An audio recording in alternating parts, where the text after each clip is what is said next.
Adelante, mi hermano. Gracias, hermano. Muy apreciados y queridos hermanos y hermanas en el Señor Jesús, les saludo con todo cariño y con todo respeto desde la ciudad de Querétaro, México, en su programa Charlas Bíblicas. Este programa se difunde a través de Radio Teleste, que tiene su sede en la ciudad de Chile, de Santiago, en Chile. Agradecemos mucho a nuestro hermano Víctor Troncoso, el director de la estación de radio, que nos invitó y ya ha hecho posible esta transmisión a través de un poco más ya de un año. Y es un privilegio y un placer formar parte de esta programación y de estar con ustedes en esta ocasión en ausencia de nuestro hermano Armando González, quien no pudo venir por causa de fuerza mayor. Así es que estoy pues con mucho gusto supliéndolo aquí en este programa. Y hermanos, pues vamos a continuar con la ayuda del Señor. El tema que nos hemos propuesto tratar con ustedes, que tiene que ver con la ley de Moisés, su relevancia, su importancia, su posición. Y decidimos, después de 5 programas dedicados a esto, tratar la ley de Cristo. Un tema que va de la mano con el tema de la ley de Moisés. De manera que este va a ser nuestro tema para tratar esta noche. Y como una introducción al tema de la ley de Cristo, y es inevitable que se presente nuestro Señor Jesús como legislador, ya que Él propone una ley, pues estaremos tratando pues en este día de Cristo como el nuevo legislador. El tema, hermano, yo creo que viene, hermanos y hermanas, viene muy a propósito, dado que hemos estado charlando sobre el fin de la era mosaica y la inauguración del nuevo y eterno pacto en Jesucristo. Hemos hecho énfasis en la carta a los Hebreos en el capítulo 8 y versículos 6 al 13.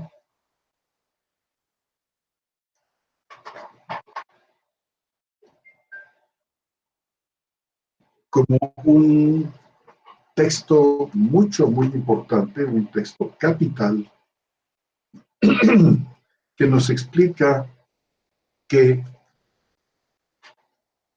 en la economía de Dios se han sucedido, después del pacto mosaico, un pacto más, que es el nuevo pacto, el nuevo y eterno pacto en la sangre de Cristo. Y como vamos a estar tratando algunas cosas esta noche sobre este pasaje, me gustaría mucho que pudiéramos leerlo en nuestras Biblias. Así que les pido, hermano, que pues me acompañen abriendo su Biblia en Hebreos capítulo 8, versículos 6 al 13. Ya que ha habido un cambio de pactos, como nos lo va a mencionar este pasaje de la carta a los Hebreos, necesariamente nos presentará este mismo pasaje que también es necesario un cambio de ley. Dice así la carta a los Hebreos en el capítulo 8, versículos 6 al 13. Pero ahora tanto mejor ministerio es el suyo, como dicen otras versiones, pero la nuestra dice ahora, estoy citando de la Biblia textual, cuarta edición, ha obtenido un servicio sacerdotal aún superior, por cuanto también es mediador de un mejor pacto, el cual está basado sobre mejores promesas. Porque si aquel primero hubiera sido sin defecto, no se hubiera procurado lugar para un segundo. Este versículo es medular por cuanto habla de que el pacto mosaico es sustituido por el nuevo pacto en Cristo. Repito el versículo 7. Porque si aquel primero, es decir, refiriéndose al pacto de Moisés, al pacto mosaico, porque si aquel primero hubiera sido sin defecto, no se hubiera procurado lugar para un segundo pacto. Porque reprochándolos dice, he aquí vienen días, dice el Señor, en que estableceré para la casa de Israel y para la casa de Judá un nuevo pacto. No como el pacto que hice con sus padres el día que los tomé de la mano para sacarlos de la tierra de Egipto, porque ellos no permanecieron fieles en mi pacto, y yo me desentendí de ellos, dice el Señor, por lo cual este es el pacto que concertaré con la casa de Israel después de aquellos días, dice el Señor. Daré mis leyes en su mente y las inscribiré sobre sus corazones, y les seré por Dios, y ellos me serán por pueblo.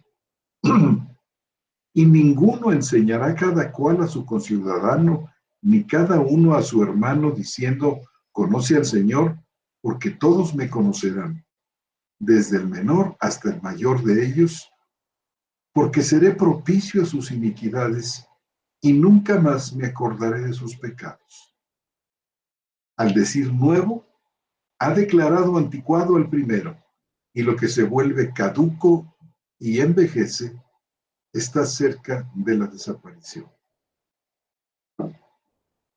Estos versículos, los versículos que van desde el versículo 8 hasta el versículo 12, están tomados de el libro de Isaías en el capítulo 31, versículos 31 al 34. Ahí tenemos nosotros el anuncio del nuevo pacto que Dios haría con la casa de Israel. Ya hemos tocado este pacto y hemos aseverado una serie de cosas. Quisiera yo aquí añadir algo más que no se ha dicho en los programas anteriores y que nos ayuda a entender qué es lo que pasa con esta ley mosaica. Este cambio de ley no obedece a que había algo malo en la ley del pacto mosaico. Cristo nunca dice ni infiere que hay algo en el Antiguo Testamento que era incorrecto en sí mismo. Y tengamos presente que el Dios de Moisés, quien pronunció la ley en el Sinaí, es el mismo Dios que ha declarado su gracia en el Calvario, en la persona de nuestro Señor Jesús, y que se expresa ahora en la ley de Cristo. Juan dice que la ley fue dada por medio de Moisés, la gracia y la verdad vinieron por medio de Jesucristo. Esto dice el Evangelio de Juan en el capítulo 1, versículo 17. Pero en los dos casos fue el mismo Dios quien habló, y Él siempre se mueve hacia la misma meta. Aunque el gobierno de la ley y el gobierno de la gracia contengan diferentes cánones de conducta durante un periodo dado. Entonces tenemos nosotros que comprender que el ministerio de Moisés ha terminado, ha sido reemplazado, como dice la carta a los Hebreos, por alguien más grande y mejor. El pacto de Moisés terminó porque era obsoleto. Moisés ciertamente hizo su trabajo, lo hizo muy bien y lo hizo fielmente.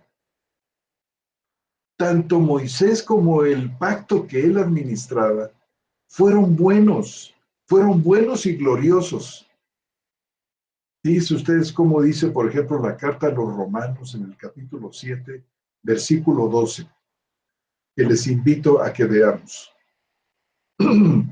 Dice, de manera que la ley a la verdad es santa y el mandamiento santo, justo y bueno.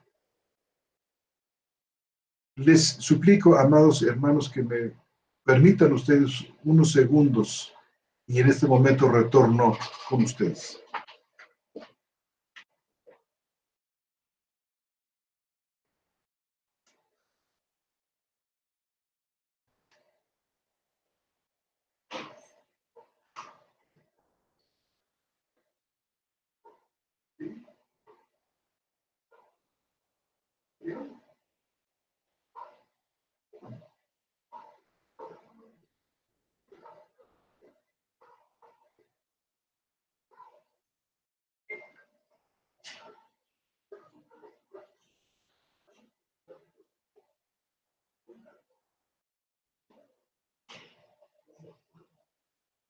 No, ya tiene rato.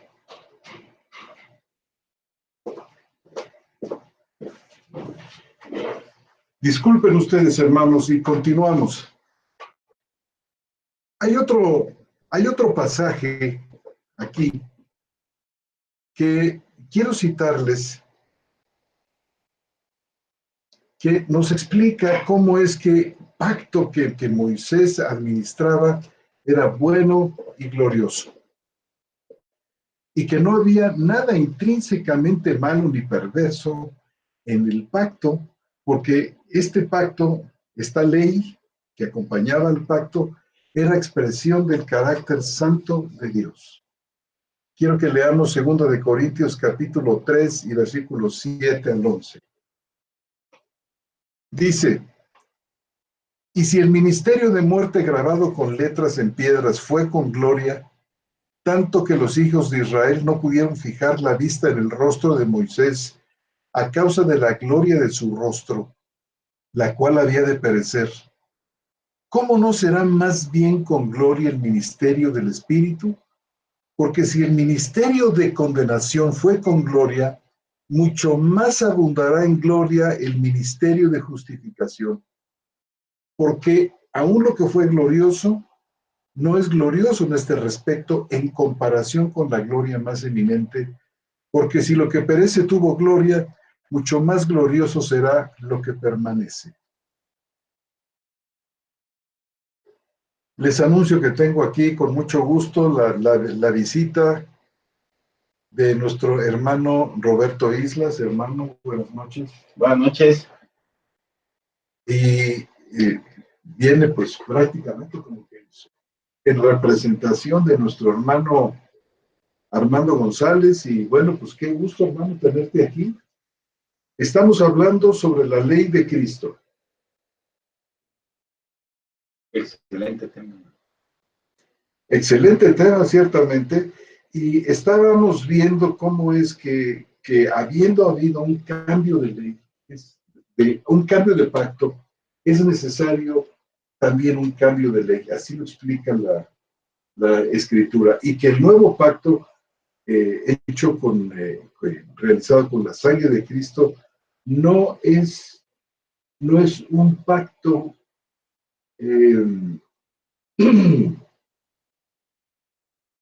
simplemente no es un pacto transitorio, sino es un pacto permanente, es un pacto eterno. Y no es una renovación del pacto mosaico. Tampoco es algo así como algunos dicen como una nueva administración del pacto mosaico, sino es un pacto nuevo y distinto que reemplaza al anterior. Y decíamos que estuvimos leyendo en este momento Hebreos capítulo 8, versículo 6, ¿te acuerdas donde está el pasaje aquel de Jeremías? Mostrando comentando que no había nada intrínsecamente malo en la ley. Que la ley es un reflejo del carácter santo de Dios. El mandamiento es santo, justo, bueno, y que el problema no está tanto en la ley en sí, sino en la condición humana caída de aquellos que fueron receptores de esta ley. Sí, creo que el asunto de esta nueva ley, la ley de Cristo, es que por primera vez conocemos a plenitud la ley eterna, porque lo que tenían los judíos era una ley histórica, es decir, dado a un pueblo bajo ciertas condiciones, que por supuesto solo es, digamos, una parte del detalle de la ley eterna, la que nos viene a mostrar Cristo. Por supuesto que en su carácter de Dios y esta ley eterna, pues, es mucho más plena, mucho más exigente y tiene elementos novedosos que no tiene la ley mosaica. La ley mosaica prácticamente es un catálogo de prohibiciones. En cambio, la ley de Cristo engloba este carácter de prohibición porque es un reflejo finalmente de la ley del amor. El carácter eterno de Dios. Así es. Consideramos también que esta ley de Cristo representa, como tú dices, algo novedoso y representa un verdadero avance en cuanto a la revelación. Claro, es un nuevo estadio, un nuevo pacto requería de nuevas ordenanzas. Claro. Y en este caso, estas nuevas ordenanzas van en armonía también con la condición espiritual de la audiencia que ahora recibe esta nueva ley. Por supuesto. Estas nuevas ordenanzas prácticamente son principios, no mandamientos. Hago esta distinción porque son mucho más genéricos y tienen un alcance muchísimo mayor. Y sobre todo, no están vinculadas con aquello que fue vinculada a la ley de Moisés para efectos meramente soteriológicos. No. Esta ley de Cristo, estos principios, no están vinculadas a eso. Queda muy claro a través del Nuevo Testamento que no es su función. Como seguramente tampoco lo era la otra, pues, pero digamos, la condición humana los utilizó para efectos soteriológicos, lo cual no ha sido el caso de la nueva ley, ni remotamente. Esta es una ley de amor, esto es una ley de comunión. Dice el Señor que sean uno como nosotros. Imagínate lo que está pidiendo el Señor.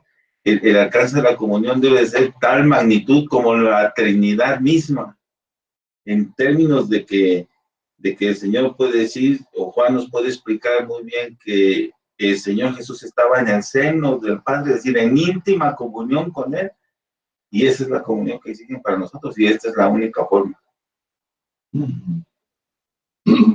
Entonces, realmente no hay ese espíritu de código en la ley de Cristo que sí nos encontramos en Moisés y que en el nuevo orden de Cristo lo que tenemos nosotros es un verdadero darle marcha atrás, es una reversa perfecta y completa de la situación de pecado y la situación de separación, dado que ahora lo que tenemos nosotros es un retorno, por así decir, a Dios, para que ellos sean uno con nosotros, como nosotros somos uno. O sea, este regreso a Dios, esta especie de paraíso recobrado. Sí, es que la ley de amor, esta idea de amar a Dios a todas cosas, amar a tu prójimo como a ti mismo, implica que nos hagamos preguntas sencillas. ¿Cómo puedo hacerlo? ¿Cómo puedo amar a mi prójimo?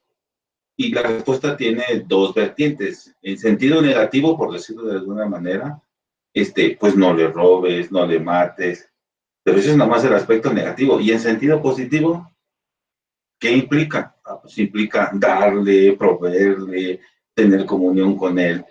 Esta otra parte es la que la ley de Moisés no tenía.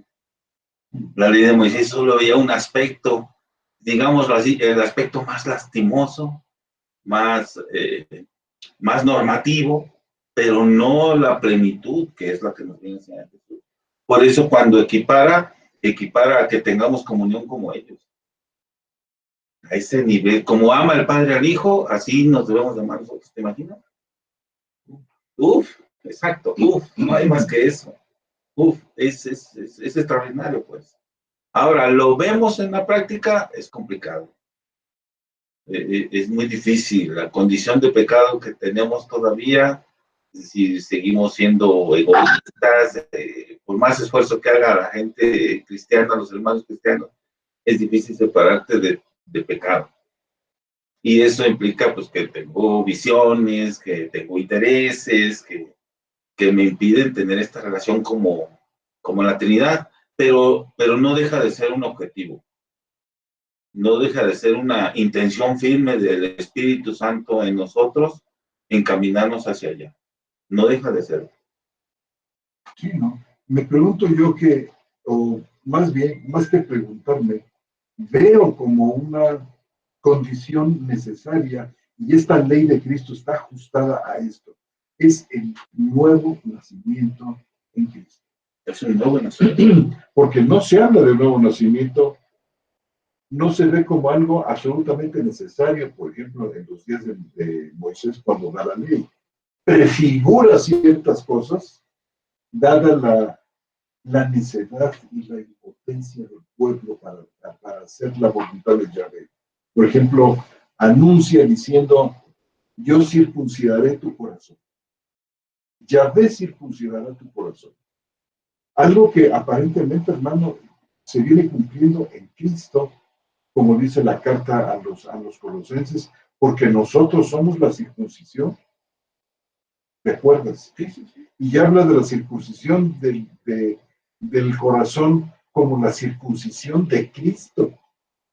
Es decir, la circuncisión que Cristo realiza, la posibilidad de un cambio interior tan profundo y nuevo que posibilita, en primer lugar, la relación con Dios, no quebradiza, no efímera, no pasajera, no dependiendo no sujeta a contingencias, sino establecida en una y confirmada en una estabilidad que nos permite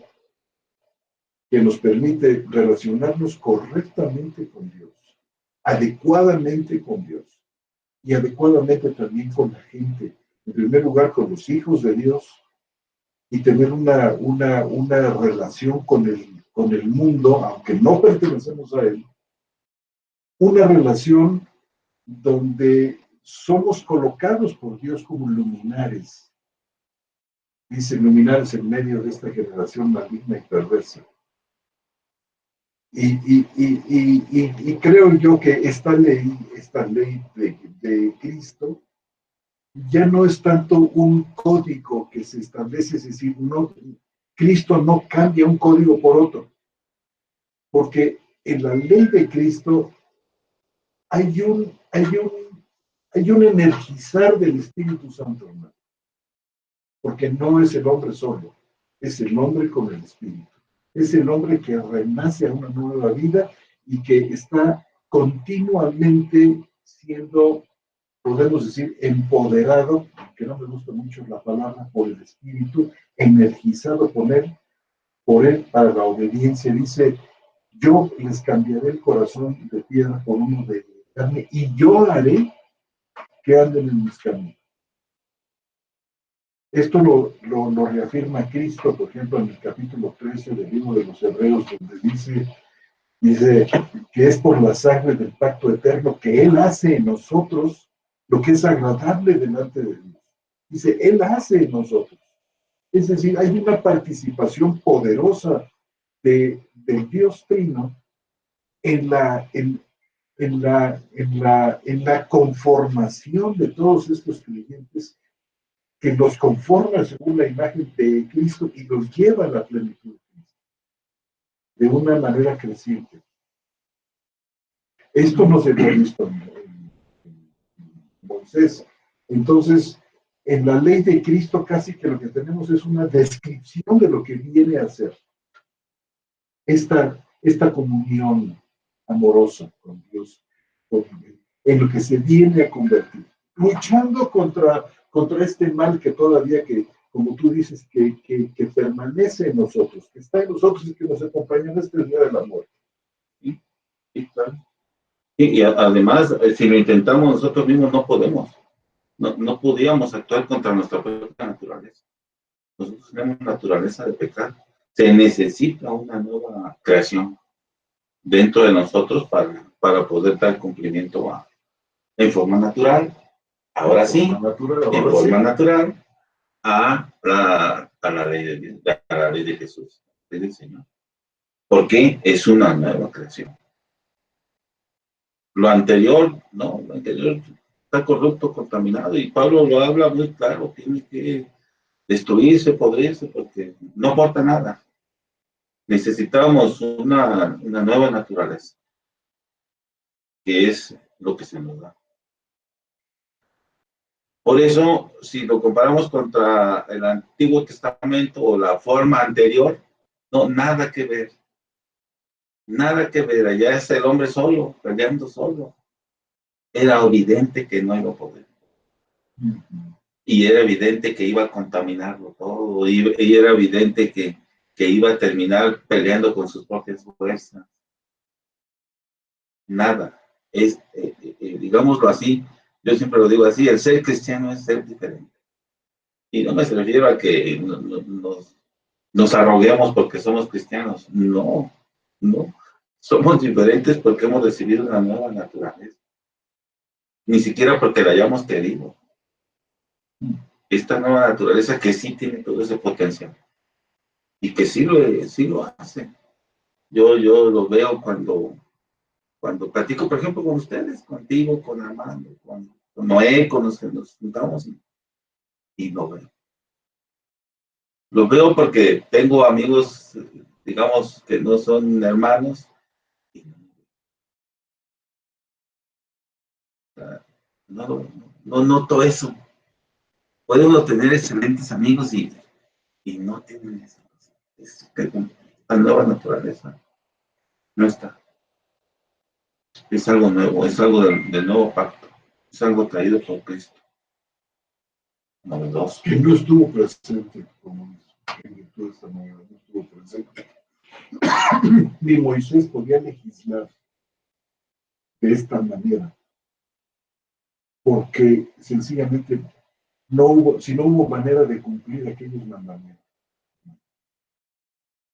Y no fue natural, como tú dices. Y todo aquello terminó en una manifestación del orgullo, en una manifestación de una autoafirmación, de una autonomía inclusive frente a Dios, buscada por ellos, querida por ellos, una afirmación contra Dios, y amada por ellos, y amada de tal magnitud que ante la oposición del único que en ese entonces lo hacía, que era Jesús, implicó su muerte.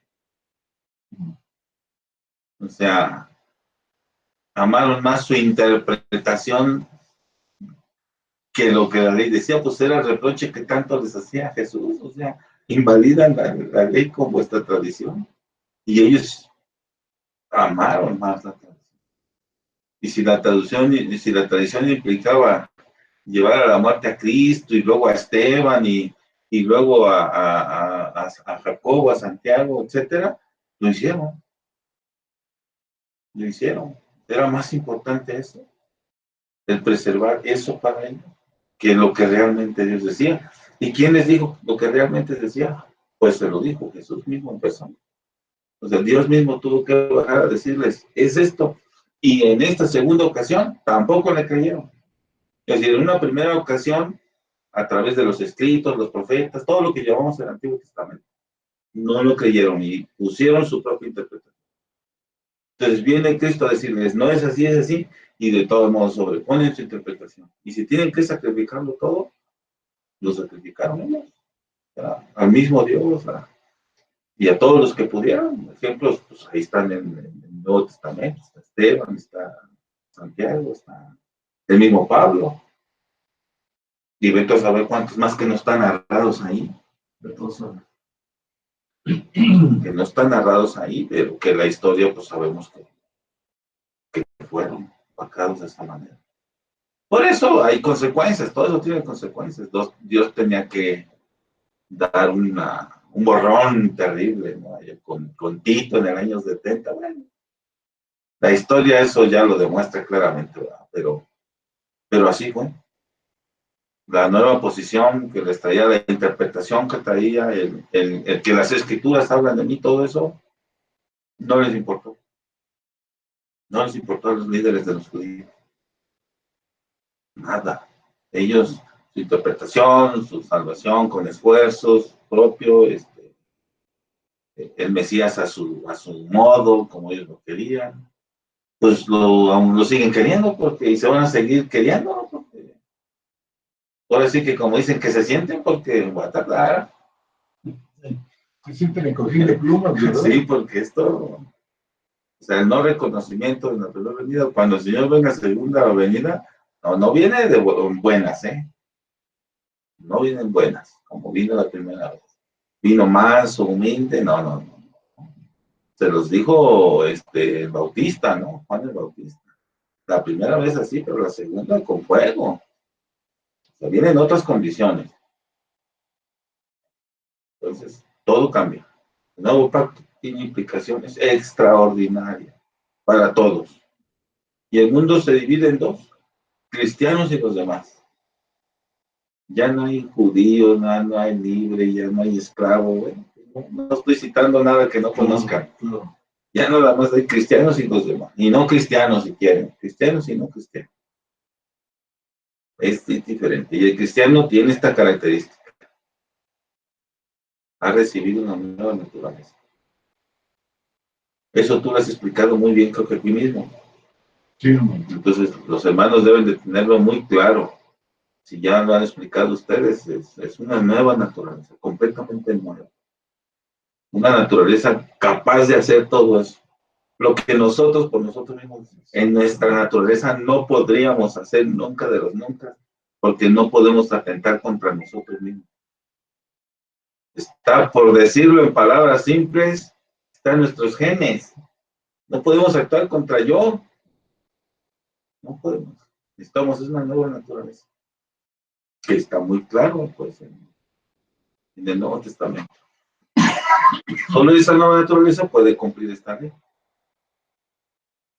Y es una ley extraordinaria, una ley de amor, una ley de comunión. Para mí son los dos elementos más importantes. Una ley de amor y una ley de comunión. Y de una comunión del nivel Trinidad.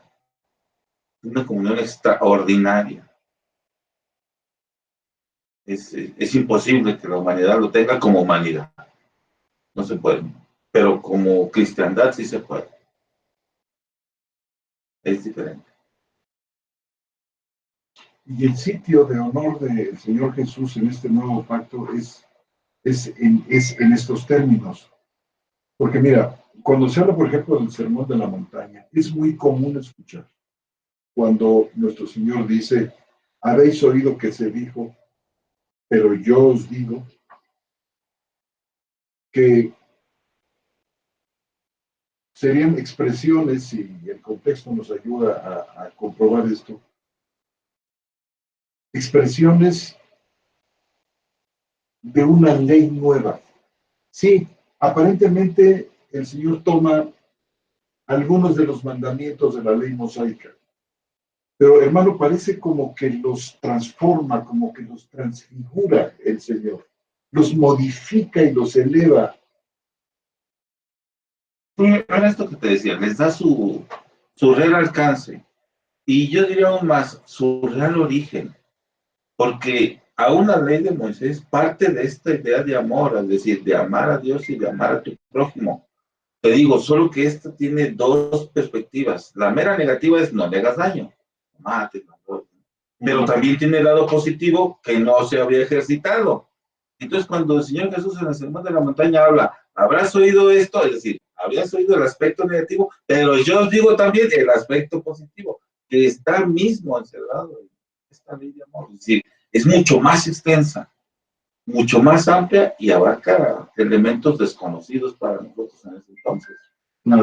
De tal manera que Jesús no se vuelve una especie de comentarista de Moisés. No, para nada. Porque algunos dicen, bueno, es que las autoridades judías y toda la tradición judía habían llegado a ensombrecer, habían llegado a perder de plano de vista cuál era el verdadero sentido de los mandamientos dados por Moisés. En el sentido de que la tradición judía los había prácticamente eliminado, los había quitado de la vista normal del pueblo, y entonces convierten a Cristo en una especie de comentarista de Moisés, no en un legislador nuevo del nuevo pacto, que requiere una nueva ley, que da por abrogada la ley mosaica, entonces necesita de un nuevo legislador que dé una nueva ley. Y creo yo que, aunque ciertamente, hermano, tienes tu razón, coincido contigo, de que el tema del amor no es un asunto que corresponde solamente al nuevo pacto. Estaba presente, por lo menos estaba enunciado en estos dos grandes mandamientos de la ley, que por cierto no están en el Decálogo. No. Amarás a Dios con todo tu corazón, con toda tu alma, con toda tu fuerza. Son los principios, son superiores. Son superiores. Sí, son superiores, y de ahí dimana un aspecto negativo, que es el código, y un aspecto positivo, que es el que se nos revela a plenitud en el Nuevo Testamento. Por eso este contraste que tú dices en el Sermón del Monte: habéis oído que se dijo esto, pero yo os digo esto. Es decir, esto, pero yo os digo eso estaba parcialmente bien, o bien, pero le faltaba toda esta parte buena, toda esta parte positiva, toda esa parte que implicaba, pues, la plenitud del amor para cada mandamiento. Es que, por ejemplo, cuando dice no matar, digamos, desde un punto de vista meramente forense, pues significaría no privar de la vida a alguien. Pero eso, así, a secas, pues podría implicar dejar medio muerto a alguien a golpes sin matarlo. O sea, pero no es el alcance de no matar. Es decir, el alcance de no matarás desde la perspectiva nuevo testamentaria es, ámalo a plenitud, como cosa más preciosa su vida. ¿Te fijas? La vida es algo extremadamente valioso de tu prójimo, como la tuya misma. Ese es un sentido pleno. No solo, bueno, puedes golpearlo hasta casi dejarlo muerto, pero si no lo matas, no violaste el mandamiento. No, espérate, no es el punto. O sea, eso es un extremo muy forense, muy legal. Es como para que no te acusen de homicidio, pero es muy forense. Eso no es la práctica del amor. La práctica del amor es el otro extremo, es no matarlo, pero lo que te están invitando es el respeto a eso en sentido positivo. Por ejemplo, habéis oído que se dijo, amad a vuestros amigos y aborreced a vuestros enemigos. Y ojo por ojo y diente por diente. Pero realmente en Cristo se descubre una beta nueva cuando dice, amad a vuestros enemigos. Si alguien te quiere llevar una milla, ve con él 2. Sí, o sea, tenemos nosotros algo que realmente no estuvo de una manera así, tan clara, tan explícita en la antigua dispensación. En la antigua dispensación no, para nada. Yo siempre lo he creído, y es opinión personal, tema reservado para Cristo. Es decir, solamente Él lo podía decir. Tema reservado para Cristo. Como ya han dicho ustedes, temas reservados para Cristo. Por ejemplo, ustedes han hablado ya de que una cosa reservada para Cristo era que Él pudiera dar vista a los ciegos. Cosa reservada, únicamente para Él. Nadie más lo podía hacer. Ni nadie más nunca lo hizo. Ese es algo reservado para él. Estaba prefigurado que lo iba a hacer y lo hizo. Yo pienso que estas cosas también. Temas reservados para Cristo. Hay cosas de las que solamente él podía hablar. Como por ejemplo esta ámense entre ustedes como yo los amo. Esta forma de decirlo en persona, incluso no como desde arriba, no como dos mandamientos que eran originales, en de amen a Dios y a su prójimo. O sea, son dos principios que están ahí, no. Estando Dios acá con nosotros, Jesús estando aquí con nosotros, puede decirlo, ámense como yo los amé. Ya como uno solo, ¿te fijas? Solamente lo podía hacer, porque ¿quién más lo podía hacer? Porque desde arriba, como Dios abstracto, allá viendo todo, sí tenía que estar separado en dos. Hay una división entre amén a mí, que es una forma distinta de amar a tu prójimo. No. Cuando Él está presente, Él sí puede decirlo, como yo los he amado, así ámense ustedes. Es decir, yo siendo Dios, los he amado así, ustedes tienen que hacer lo propio. No había más ejemplo. No podían decir, ¿cómo es que ama a Dios? Pues si Él estaba ahí. ¿Te fijas lo extraordinario? Él estaba ahí. Dios mismo ya les puso ejemplo de cómo amar. No hay forma de decirle a Dios, es que no sea amar como tú quieres que ame. No. Él ya lo había hecho, lo había dado testimonio vivo. Así, bromeando con ellos, comiendo con ellos, durmiendo con ellos, viviendo con ellos, respirando el mismo aire que ellos. Ese Dios, ese de carne y hueso, ese. Así como los amó Él, así tenían que amarse ellos y así tenemos que amarnos nosotros. Es algo extraordinario, algo que solamente estaba reservado para Él. Nadie más puede decir eso, ni nadie más lo dijo. Por ejemplo, cuando lo repite Juan lo dice así, en los términos, Él dijo esto, que os améis unos a otros como yo. ¿No te digas? Respeta esta idea. Es decir, Juan no dice, yo los amo como, no, sino, así debemos amarnos, como en el ejemplo que Él puso, estando aquí con nosotros, de esa magnitud. Ese es el amor que quiere. Esa es una nueva ley. No estaba. Y es muchísimo, muy profundo, hermano. Es extraordinario, hermano. Y su realización, hermano, no sé, si es privativo de Dios, me pregunto yo, ¿es Cristo en nosotros haciendo? Es Cristo en nosotros. Y promesa cumplida. Para eso es el derramamiento del Espíritu Santo.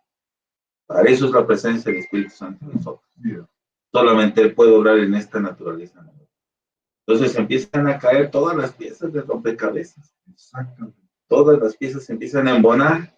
Y si no, extraordinario. No como en el Antiguo Testamento, es que la mejor figura que yo he visto o leído, perdón, del Antiguo Testamento es esta de Billy Warfield en uno de sus escritos, donde él dice, es que entrar al Antiguo Testamento es como entrar a una habitación amueblada ricamente, pero a oscuras.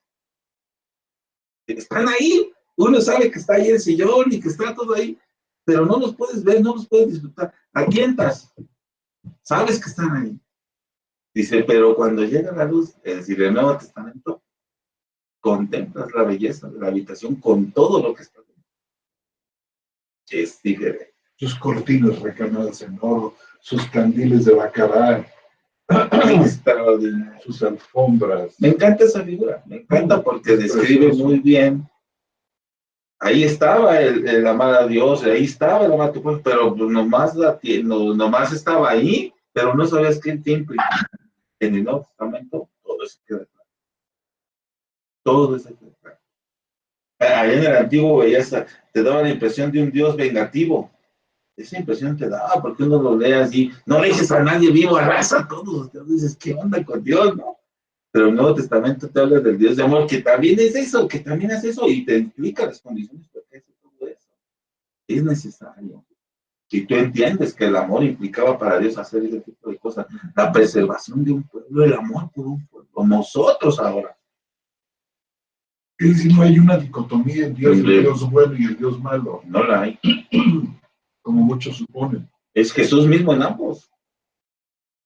Por eso a muchos les choca esa cita de Judas. donde Judas dice, Judas 5 me parece. Judas 5. ¿Quieres que lo leamos? Sí, es extraordinaria la cita porque tan les choca que prefieren cambiar la palabra Jesús por Señor. Pero los manuscritos más antiguos dicen Jesús. Sí. Los manuscritos más antiguos dicen Jesús. Y a muchos de ahí como que dicen, ¿cómo está este asunto? Mejor Señor, para que suene como a Dios. Y no a Jesús, que es diferente.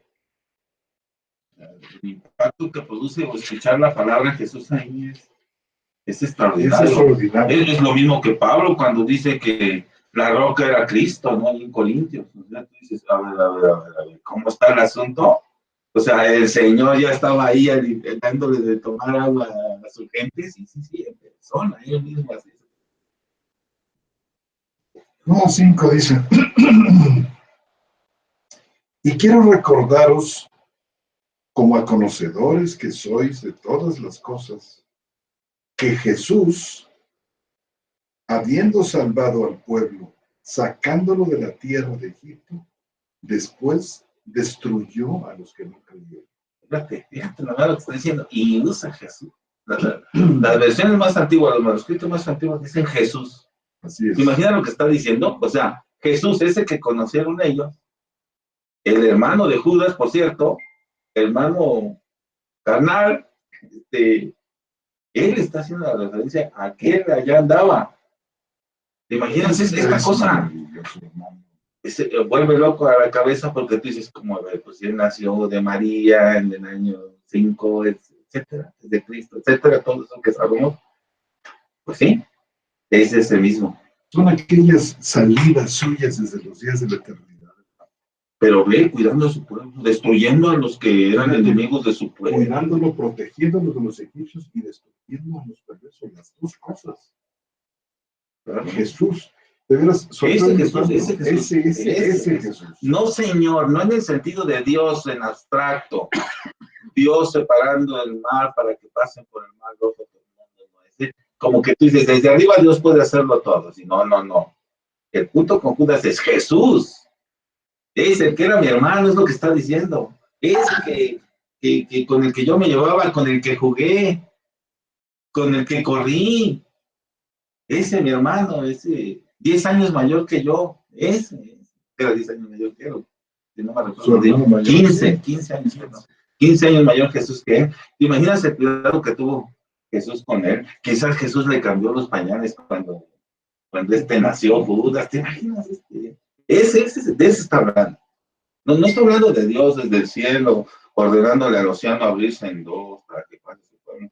Así como muy abstracto, ¿no? No.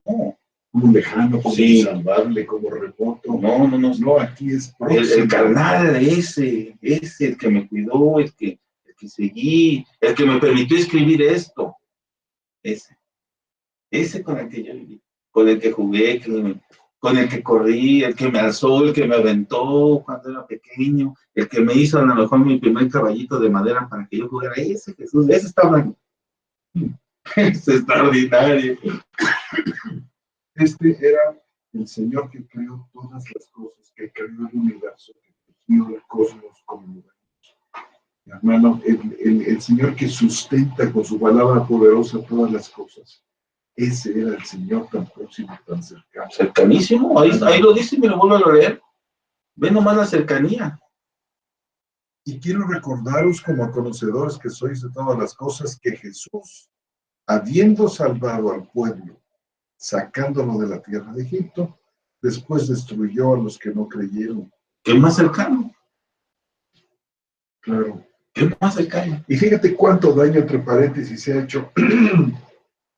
¿Cómo es que hay tantos timoratos y mojigatos traductores que tiemblan y siguen la tradición, una tradición de la traducción? Hermano, que no se han atrevido a tomar la lectura más antigua, que es la mejor, que es Jesús, no Kyrios. Sí, no Señor.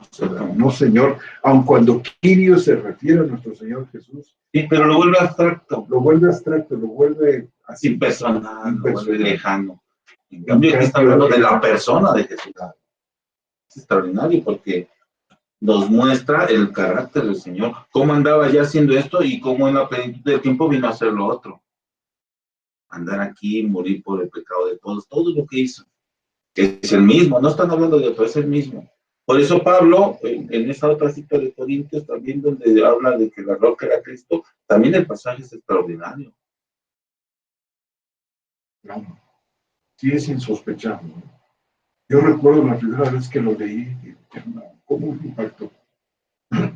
Me sorprendió. Y están hablando del mismo momento histórico los dos. Exacto. Es en el desierto. Su pueblo tenía sed y es el Cristo el que les da. En el pasaje de Pablo allá en Corintios es Cristo mismo. Y hermano, y en el nuevo pacto vuelve a hacerse patente esa presencia cercana del Señor que nos acompaña todos los días de nuestra vida. He aquí yo estaré con vosotros para siempre. Todos los días.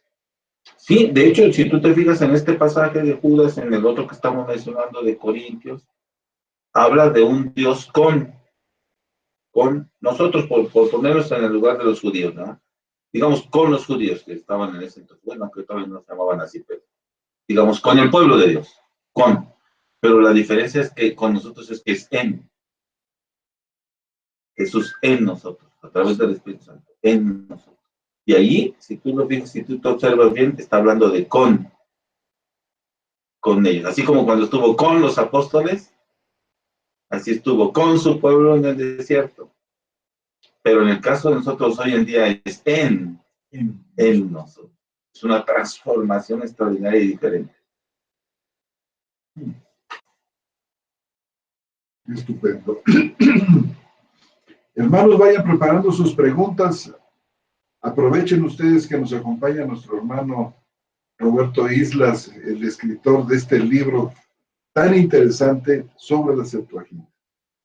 Una disculpa, hermanos, por llegar tarde, pero como que yo me acordaba que el asunto era a las 8, y como nuestro hermano Armando ya les informaste, sí, está indispuesto, decidí yo venir hoy aquí y llego tarde. Perdón, hermanos. Hermano, bienvenido. Es un placer, como siempre, un privilegio, además, tener entre nosotros aquí en Charlas Bíblicas, siempre con un comentario tan vivo y tan apropiado, hermano. Muchas gracias.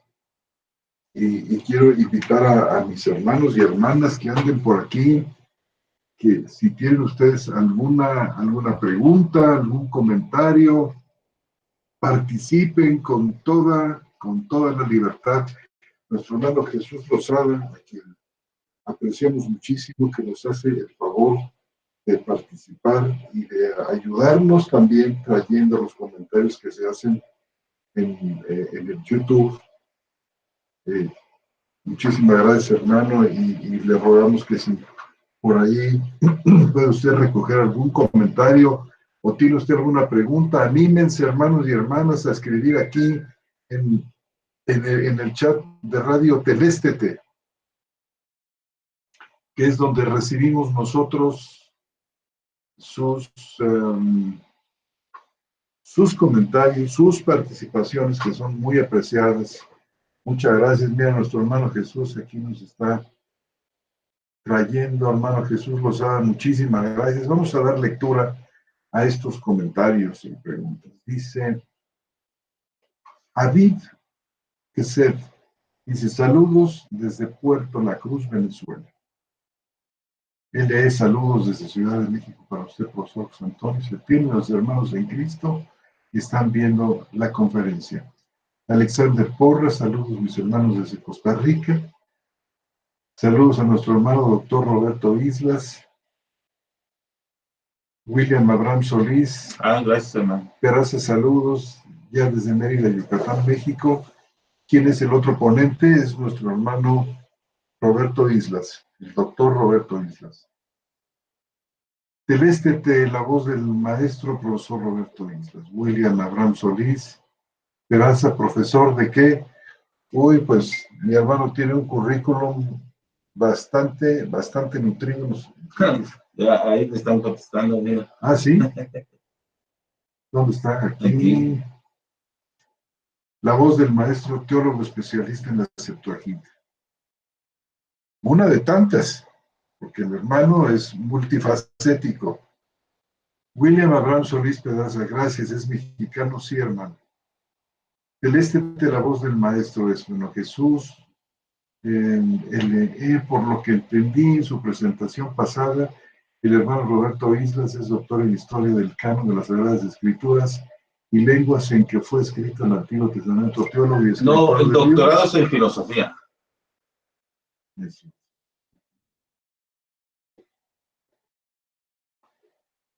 Eduardo Prado, el hermano Roberto Islas tiene un doctorado, creo que en Derecho, además es químico y creo que tiene otras carreras universitarias. Exacto, sí, muy bien.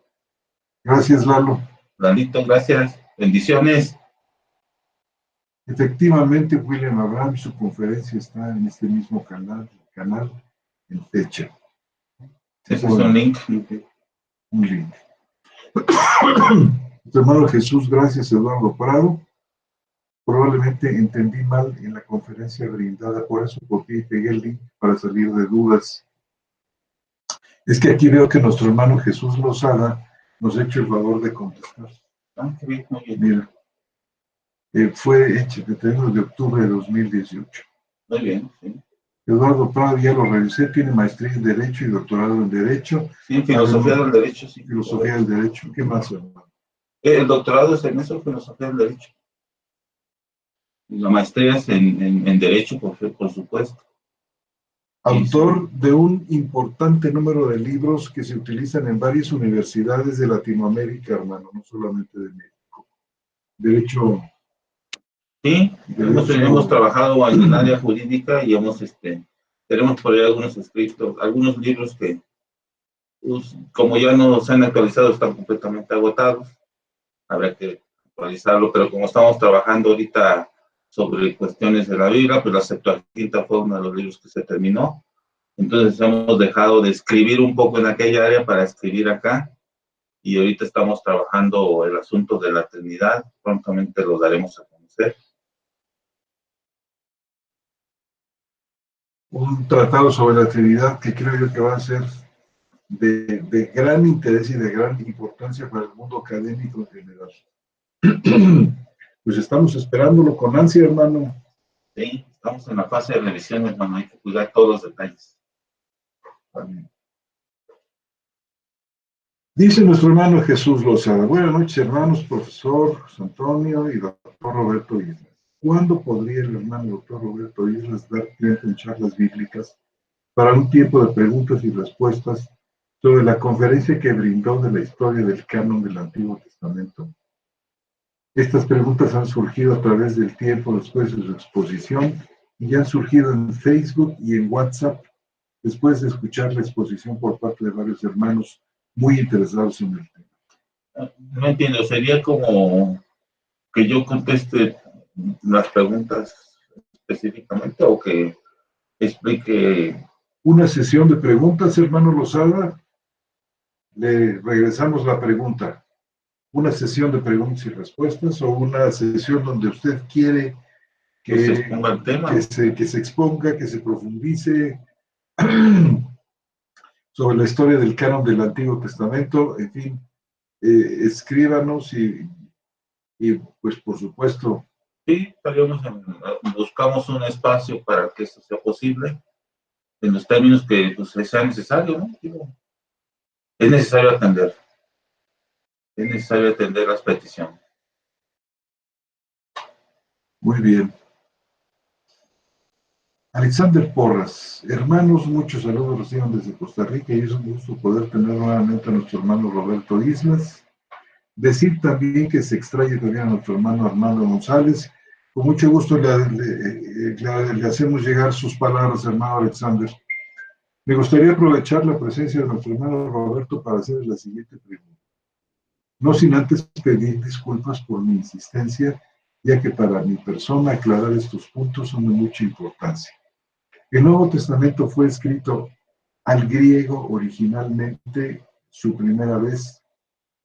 Bueno, eso es lo que yo entiendo. Y que se haya escrito posteriormente al hebreo y demás idiomas, pues bueno, esa es otra cosa. he estado escuchando por parte de personas que quieren presentar la importancia del idioma hebreo y su cultura hebrea, que han dicho que el Evangelio de Mateo se escribió originalmente en hebreo y posteriormente en griego, ya que Mateo, como judío y por su interés al escribirle a los judíos, escribió Mateo en hebreo su primera vez y después al griego. Y que el nuevo pacto, aunque está en griego, tiene el pensamiento hebreo porque eran judíos todos los que lo escribieron. Bueno, son varias cosas las que hay que contestar ahí. Pues sí, digámoslo, sí, la respuesta a la primera pregunta es sí, originalmente todo se escribió en griego. La posición de que Mateo se escribió originalmente en hebreo, pues no la podemos confirmar, no tenemos nada que nos lleve hasta ese punto. No existe nada. Podemos suponer que ellos, digámoslo así, predicaban en forma oral, en sus lenguas originales, que serían arameo y hebreo. Tenemos partes en las que Pablo habla en hebreo, ¿verdad? Sí, y tenemos, digamos, todo lo que el Señor Jesús seguramente lo dijo en su mayoría en arameo, que era la lengua que él hablaba, y algunas lecturas que él hizo en hebreo, directamente de los... Pero Dios determinó que todo el Nuevo Testamento quedara en griego. Dios, esa es una determinación de la cual podemos estar seguros, y así es como lo tenemos.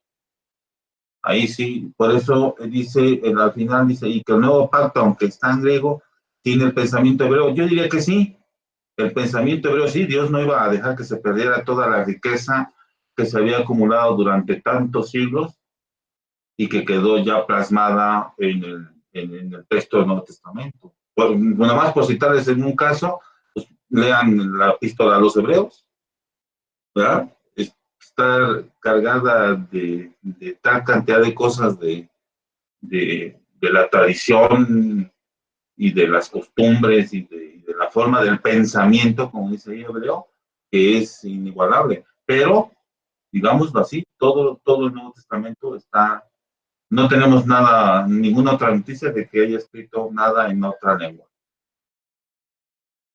Sí, y que todos eran judíos, pues, pues hasta donde sabemos, ¿quién se salvaría? Pues a lo mejor Lucas se salvaría de este asunto de ser judío, aunque hay versiones que afirman que también era judío, pero es el que quizás no fuera no judío, y no sé, a lo mejor el autor de Hebreos, que pues para algunos era de Alejandría, pues serían los únicos que se escaparían. Porque, ¿judío de Alejandría o era un...? No, probablemente gentil, pero digamos, que vivió todo el tiempo con los judíos. Son los únicos dos que pudieran no ser judíos, ¿eh? Lucas particularmente. Quisiera hacer énfasis en él. Lo demás está muy difícil de averiguarlo. Y ese pensamiento hebreo y esa riqueza de la que hablo estoy, está cristalizada fundamentalmente en los escritos del Viejo Pacto, en los profetas, en la palabra de Dios dada a los judíos, al pueblo antiguo, sí. Sí, a eso se refiere, porque dijo pensamiento hebreo. Entonces, la respuesta sería sí.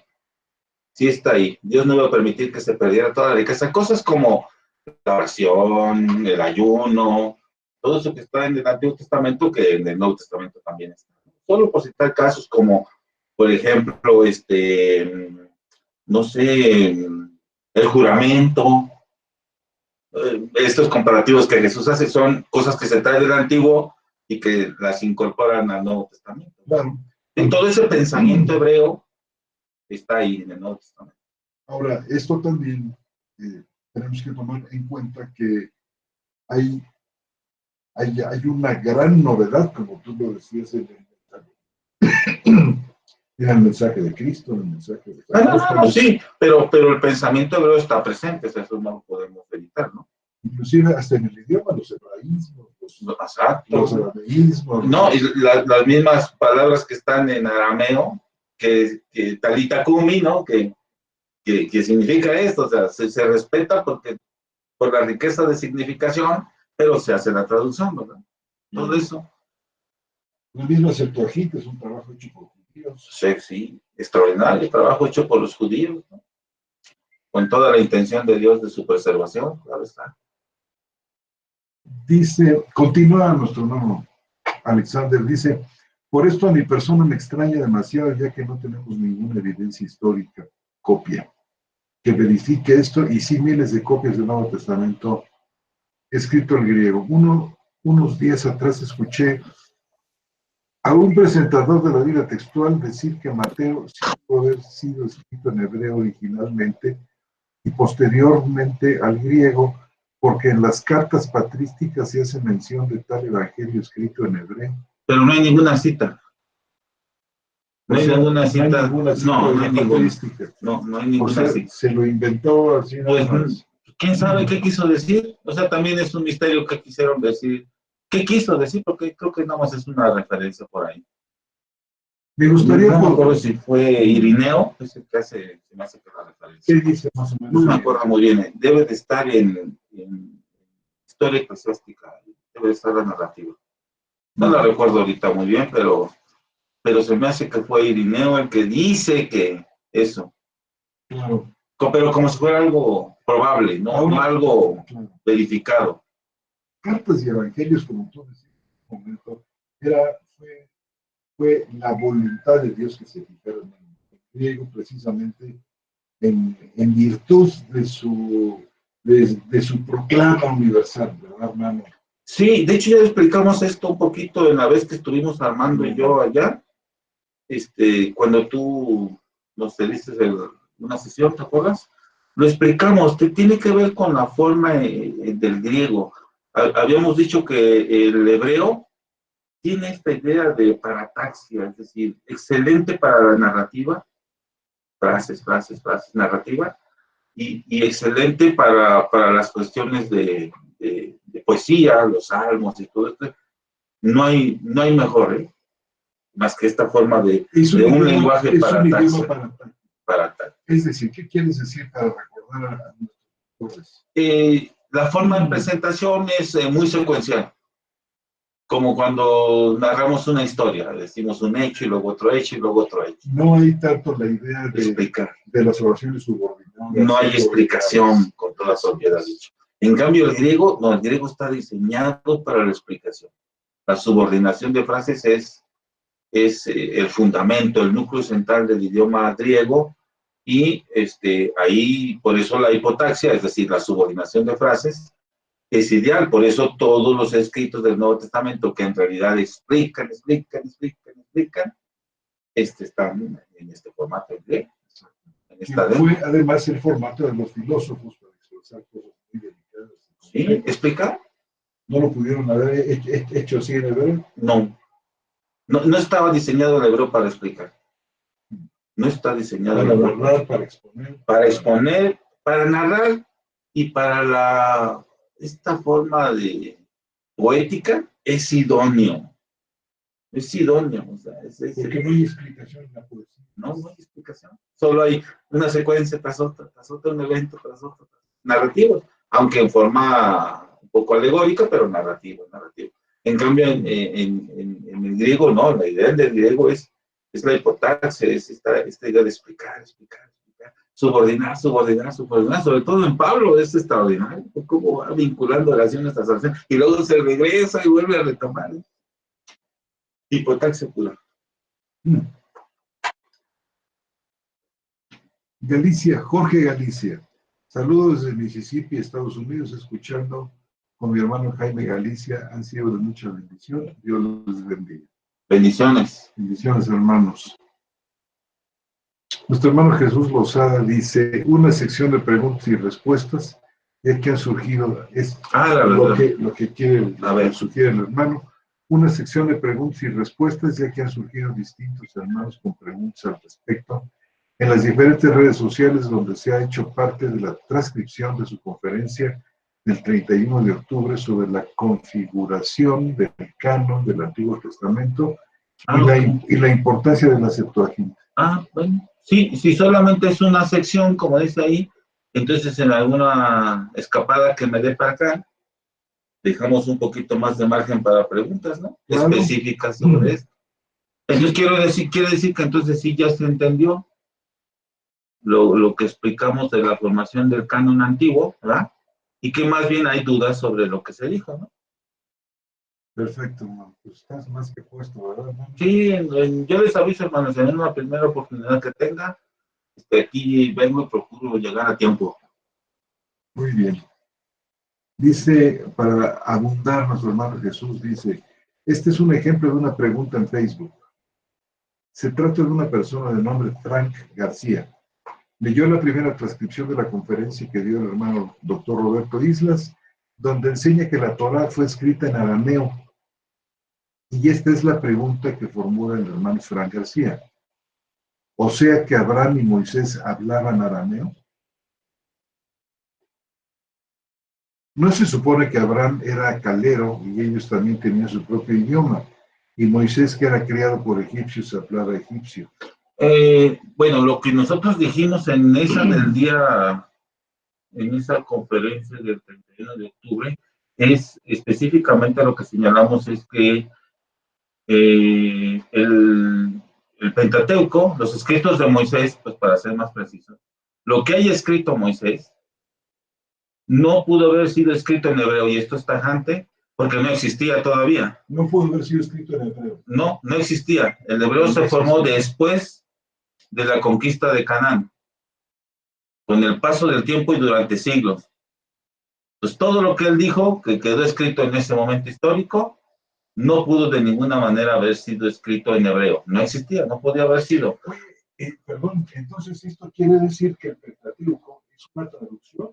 El Pentateuco es, digamos, si asumimos originalmente fue escrito en arameo, que es lo que hablaban en Egipto, al menos era el idioma oficial, entonces seguramente Moisés, formado en la corte egipcia, escribió en arameo.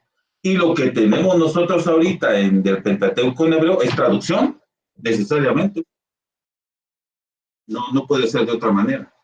O sea, el hebreo que conocemos nosotros del Pentateuco, el Pentateuco en hebreo es traducción del original, haya sido el idioma que haya sido. Suponemos con bastante certeza que fue en arameo. Ese arameo que se hablaba en Ur de los caldeos, digamos, por lo menos en Egipto, sí.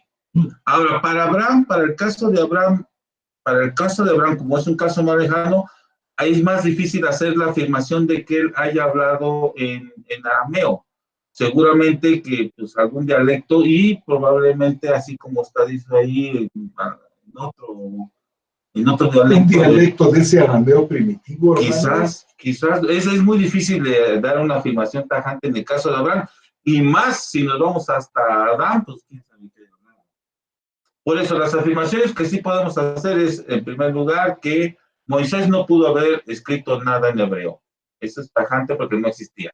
Dos, él seguramente hablaba arameo, y si él escribió, pues debió de haber escrito en arameo. Ahora, ¿por qué el arameo? ¿Qué tiene que ver el arameo en Egipto? Es que era el idioma que utilizaban los egipcios para comunicarse con todos sus pueblos.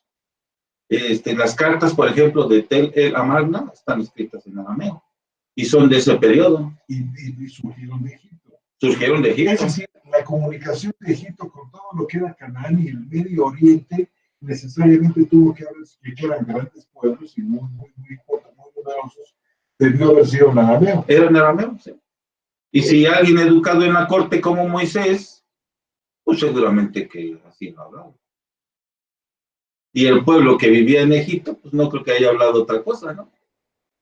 Pero sí es tajante, o sea, haya sido, no era jamás el hebreo, no existía. Ajá. De hecho, los enciclopedistas, y podemos traer las referencias si es necesario, creo que incluso ya las hemos dado, hablan que el hebreo se conformó de esta mezcla de arameo del pueblo original, más la lengua de Canaán y de los pueblos conquistados, y que el resultado fue el hebreo. El hebreo es un resultado, y no de un día para otro, 2 siglos sin conformarse.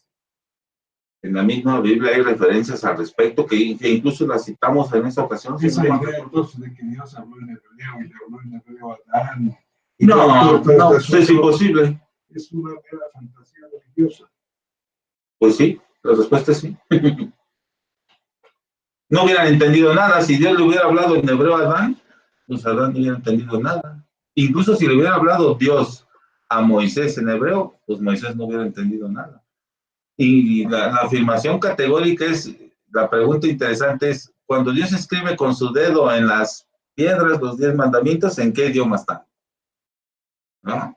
Si Dios le quería comunicar a su pueblo algo, pues sí, probablemente que lo haya hecho en hebreo, porque no existía y ellos no lo conocían. Entonces seguramente fue arameo, ¿no? Seguramente fue arameo. Bueno, pues es una muy interesante respuesta. Nuestro hermano Alexander Porras dice, es que el argumento que se da es porque ellos dicen y defienden que para poder entender verdaderamente el Nuevo Testamento, tiene que estar escrito en hebreo. No, ¿de dónde sacaron esa regla? Es como decir que no podemos entender al Señor Jesús si los que nada más sabemos español. Por algo el Espíritu Santo hizo a los apóstoles hablar todas las lenguas de todos los que estaban reunidos ahí, partos, elamitas, y todos les oían oír las maravillas de Dios en su propia lengua, si no mal recuerdo. No, para nada. El hebreo está completamente descalificado. No les habló en hebreo a todos ellos, les habló a cada uno en su propio idioma. En su propia lengua, claro. Así dice, literalmente así dice el texto de ellos. Y pone un ejemplo, el hermano Porras dice, por ejemplo, dice que Jesús, en griego, para el Mesías, es muy débil, mientras que en hebreo, Yeshua sí, porque tiene las raíces de salvación. Yo creo que no he leído Lucas entonces. Sí, sería bueno darle una leída a Lucas porque específicamente cuando hay que ponerle el nombre y se llamará Jesús, tiene toda la fuerza en griego. Claro.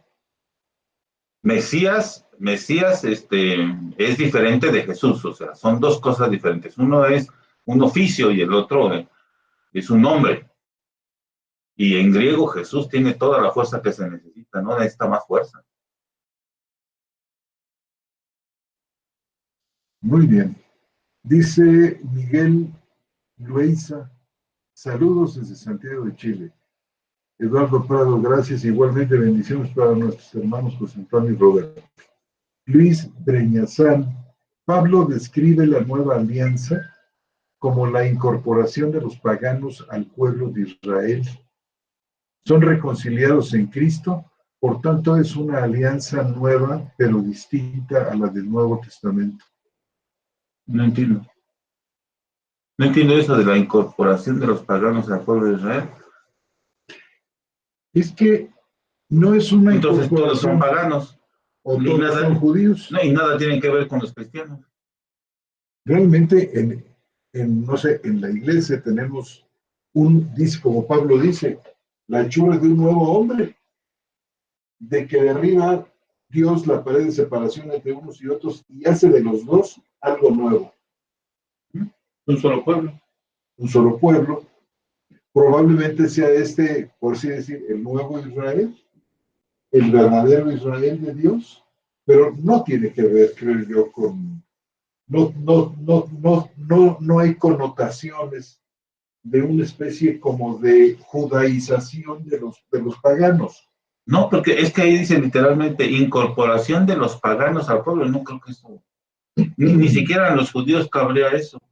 Incorporación de paganos al pueblo de Israel, ellos los rechazarían, pero tajante. O sea, es que, pues si se incorporan paganos, pues son paganos, o sea, no cambian.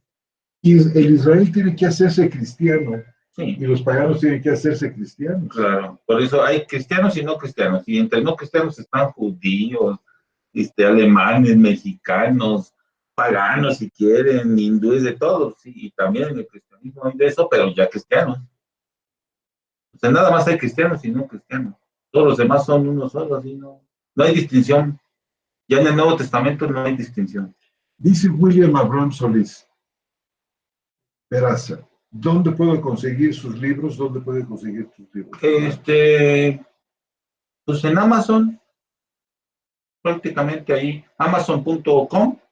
Amazon.com. Sí, no en la de México, sino en amazon.com, que es la matriz, y salen ahí con mi nombre, con el nombre de José Antonio, y ahí salen los libros que tenemos, los poquitos. Esperamos pronto aumentarlos, ya hay preparados unos cuantos más.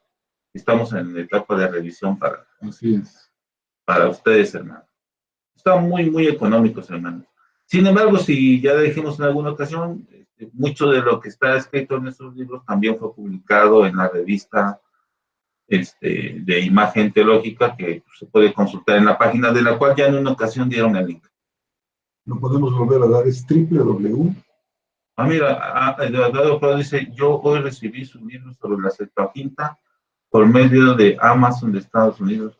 Pues qué hombre tan bendecido, hermanos. Gracias, Lalo. Luego, espero que te sea útil. El vínculo de la revista es www.diasofía. Sí. Así como lo escuchan, Diasofía, todo junto. www.diasofía.com. Sí. Ahí pueden ustedes entrar y se van a encontrar con una revista que se llama Imagen Teológica. Ahí escribieron hermanos importantes, hay traducciones importantes, está Stam, está José Antonio y un montón de traducciones buenas que hizo. Inclusive nuestro hermano Eduardo Prado nos hizo el favor de publicar algunos artículos muy, muy interesantes ahí mismo en esta revista. Es también un excelente teólogo y estudioso de la escritura. Muchas cosas que yo he aprendido las aprendí de él. Entonces, en la revista ha escrito Armando González, dinos a los que tradujiste tú. John Sens, John Carpenter. Son hermanos extraordinarios.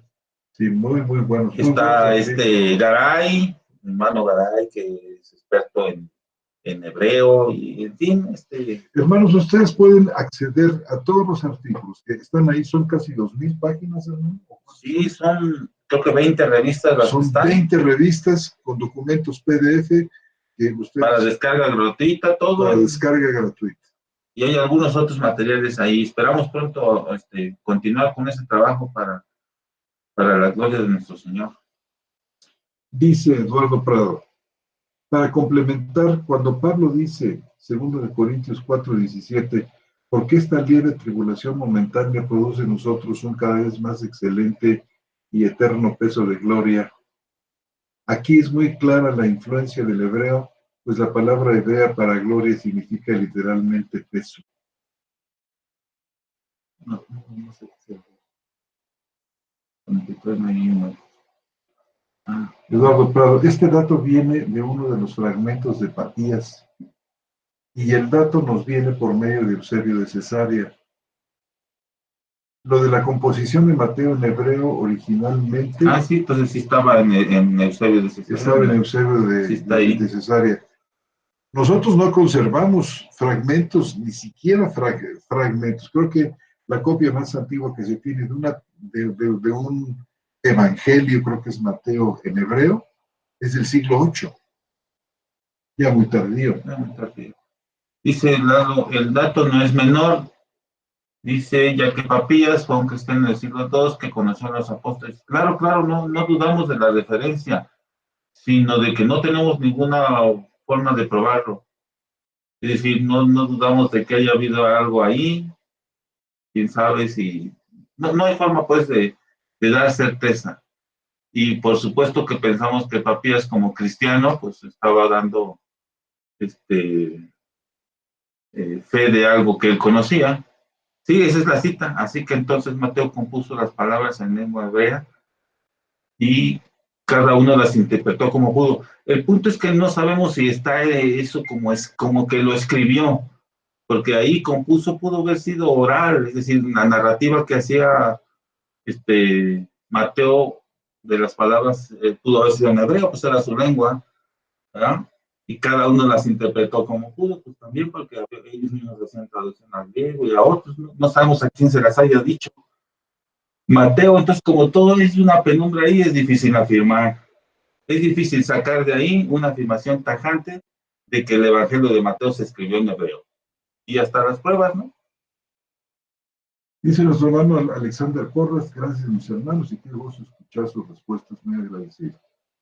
Un fuerte abrazo para usted, hermano de nuestra parte. Bendiciones.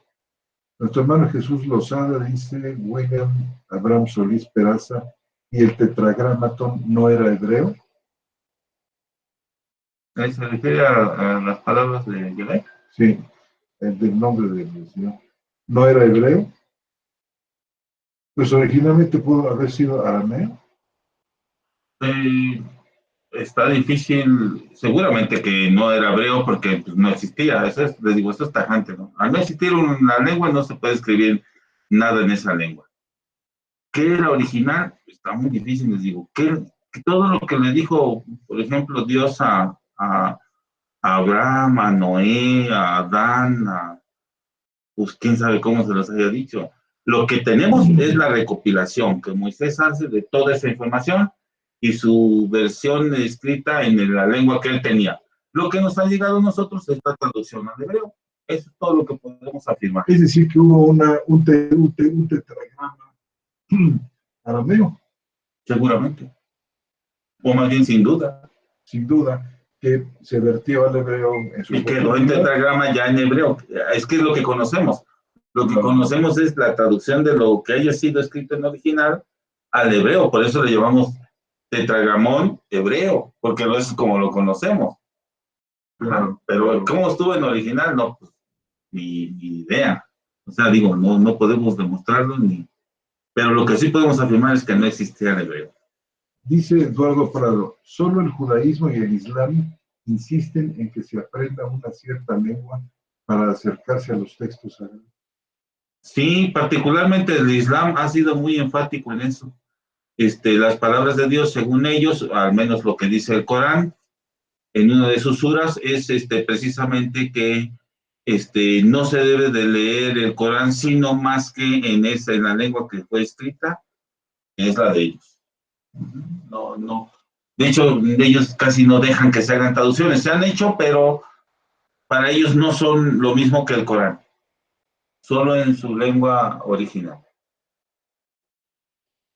Eduardo Prado continúa diciendo que el cristianismo desde el principio fue una fe que echó mano de la traducción. Así es. Estamos de acuerdo, hermano. A un montón de lenguas desde el comienzo, ¿verdad? Sí, el copto, el georgiano, sí. etcétera. Gracias por sus respuestas, hermanos profesores. Un abrazo de Ciudad de México. Luego, hay un PDF aquí que nos pone nuestro hermano Porras de la revista Imagen Teológica. La uno, mira. Estoy subiendo 10 PDF de Imagen Teológica. Gracias, hermano. Qué bueno. Ojalá puedan descargarlos. Son como unas 20, pues si se hace ahí una coleccioncita y que cada quien tome las partes que le gusten y arme algo para que saque unos temas importantes. En esa uno hay unos temas de Lalo muy interesantes, ¿eh? Él, hasta donde yo lo entiendo, es más o menos un super experto en padres apostólicos y los primeros padres de la iglesia, ¿eh? O sea, lo que él escribe y dice sobre eso es muy interesante. A mí me ha encantado mucho. Él no me acuerdo cuántas revistas escribió, como 3 o 4, y los artículos son buenos, muy, muy buenos, ¿no? Entonces, en esa uno, porque lo están citando la uno, ahí sin duda debe de venir uno, o en la 2 creo que empezó, no me acuerdo muy bien. Ya hace tiempo de eso, ¿no? Pero gracias al que los está subiendo. Es Alejandro, ¿no? No, Alejandro Porras. Sí, es el que los está subiendo. Qué bien. De Costa Rica. Muy bien, muy bien. ¿Y cómo lo hizo? ¿Primero los descargó, los subió? ¿Cómo está? No lo sé. Mis amados hermanos y hermanas, pues ha sido un placer estar con ustedes, estar con nuestro hermano Roberto Islas, que nos acompañó esta noche.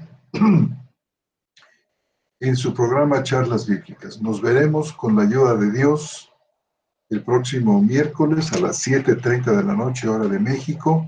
Allí en Radio Teleste tienen ustedes todos los miércoles en la mañana el anuncio con horarios de diferentes países de Latinoamérica. Un fuerte abrazo para todos ustedes y bendiciones del Dios de la gloria. Amén. Bendiciones, hermanos.